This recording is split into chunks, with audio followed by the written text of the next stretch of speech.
Hi, my name is Shelley Decker, and I'm going to talk to you today about Captain Edward John Smith. Now, that name probably doesn't sound familiar to you as being a famed leader, but I bet you know what the Titanic is. I bet you've heard of the Titanic. The Titanic was a famed ship that tragically went down in 1912.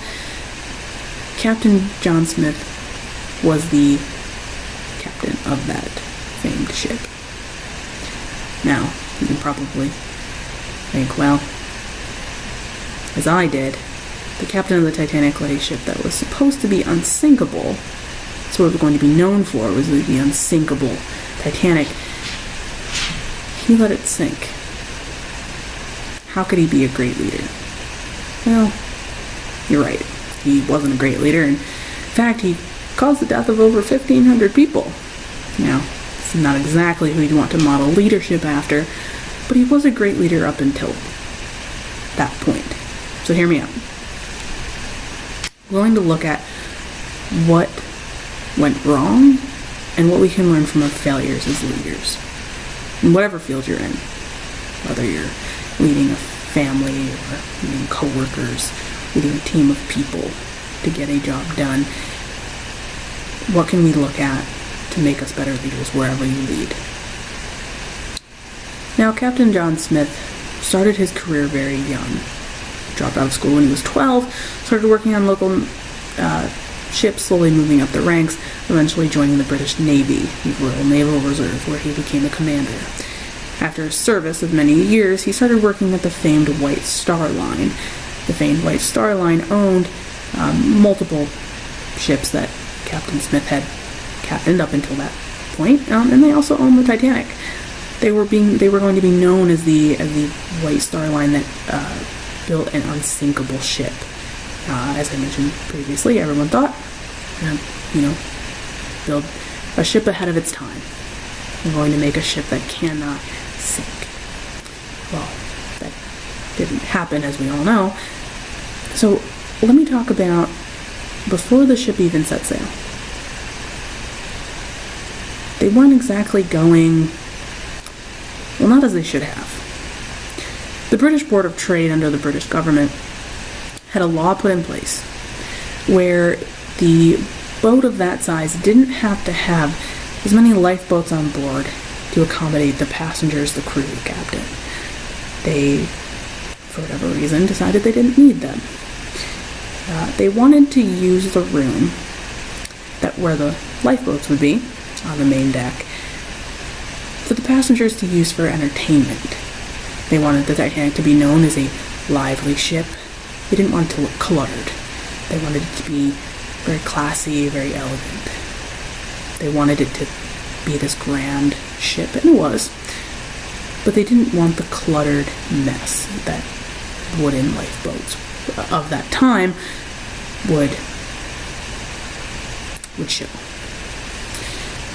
Captain Smith knew this in these meetings prior to the Titanic setting sail, and he let that happen anyways. He thoroughly believed that the Titanic would be unsinkable.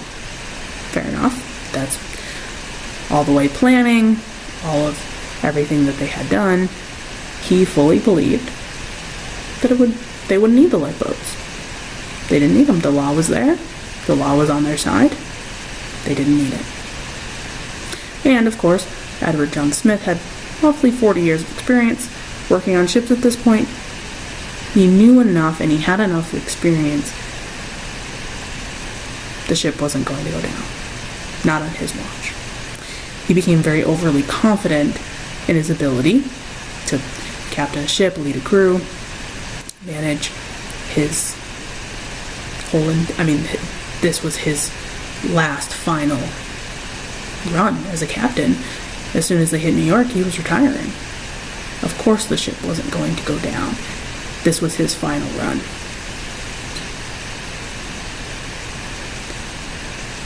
So now that I've set the stage of what happened before the Titanic set sail, let's look at what he did right and what he did wrong in his career. His career spanned over 40 years. At that point, when the Titanic set sail, up until the Titanic's sinking, none of the boats he captained had ever sank. He knew what he was doing in his line of work. He had the experience, he had exceptional emotional intelligence, he was completely firmly intact, he had excellent social skills. He was likable. People loved to be around him. He was relatable to the passengers, he was extremely trustworthy, professional, everything that you'd want in a captain. Is what I would want in a captain. Especially for such a prestigious ship. And this being his last run, he had earned the title of captain and the captain of the Titanic. This was going to make history for him. So what exactly went wrong? Well, a lot. Which means there's a lot we can learn from. I think that's the beauty of failing. When everything could possibly go wrong goes wrong. When things go wrong, things that they don't go that we expected them to, the way that we think they're going to pan out, that's the beauty of it. There's always something the experience of failing is going to teach us about being better. Better leaders, parents, co-workers, professionals in your field.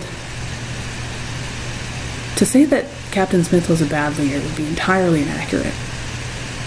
He wasn't a bad leader. He was good. He knew what he was doing. But he was human. And I think so many times we forget that every person in leadership is just that. They're human. We think of leaders as these grand people who have done these amazing things, who have seen the world and traveled and owned Fortune 500 companies and have done these amazing things, wrote tons of books, New York Times bestseller list. But these are human beings. We could always say in any situation we'd react differently than the person in that situation. Oh, we'd never do that. Oh, how could that person do that? I'd respond entirely differently. That's not what I would do. Oh, I'd do it so much better. We never really know how we're going to react unless we're in that situation ourselves and facing it as human beings. When the Titanic was going down and Captain Smith had realized what was happening, he responded as any human would do. As any human would respond in being faced with such a traumatic situation. Now, even after he had ignored 7 warnings of icebergs that day, he froze. He began to do things completely out of character for him, but still human. He started sending lifeboats down less than half full, a crew that was improperly trained, they had no emergency drills, the crew didn't know the officers on the ship, and that caused a lot of miscommunication. A lot of things went wrong. Captain Smith set them up to fail, along with him, continuously causing casualties that could have been avoided directly from the beginning. Captain Smith was an excellent leader, but he was also a human who made a series of avoidable mistakes. And now, if we're being honest with ourselves, how quickly are we to admit making mistakes? It's not in us. It's not innate for us. We don't like it. I know I don't. We don't like to fail. We don't like to admit we've done something wrong. Working with homeless people, I see this all the time. All the time. I see, people that have been in and out of rehab. In process of losing their kids, gaining their kids back. I see people that are making mistakes continuously. But they're human, and they know how to admit when they're wrong. Once they admit they're wrong, and they admit their mistakes and they admit where they failed, things get exceptionally better. They do. When you're vulnerable enough as a human to admit being wrong, admit making a mistake, you can face it, you can own up to it, you can fix it. And that's what's going to make you a great leader. Sure, to be a great leader, you can prepare for the worst, understand teamwork, communication, understanding emotional intelligence. The list goes on. You could study textbook leadership for years. But most importantly, you have to be able to be human and to be okay with failing. Failing doesn't mean you're a failure. It means you're human. Had Captain Smith have immediately owned up to what had gone wrong that night, throughout the whole Titanic sinking, many more lives could have been saved. And should have. But he responded in the most human way he knew how. If he'd been more self-aware, maybe he wouldn't have froze, maybe the trauma response would have been different, it would have looked different, maybe not as many people would have died. But maybe he thought everyone was going to think he was a failure. His last run, his last job as a captain. The story of the Titanic is one of the most known shipwrecks in modern history. Went on to make one of the largest selling movies, the Titanic.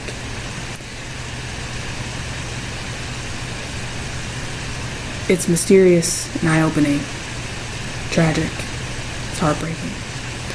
Everything that seems to make a really good story. They made a 4-hour-long movie just from this one ship going down. But to me, personally, authentic humans make the best stories, the best leaders. Captain Smith was a good leader, but he just needed to be a little more honest. And I think that's something we can all learn from. Thank you.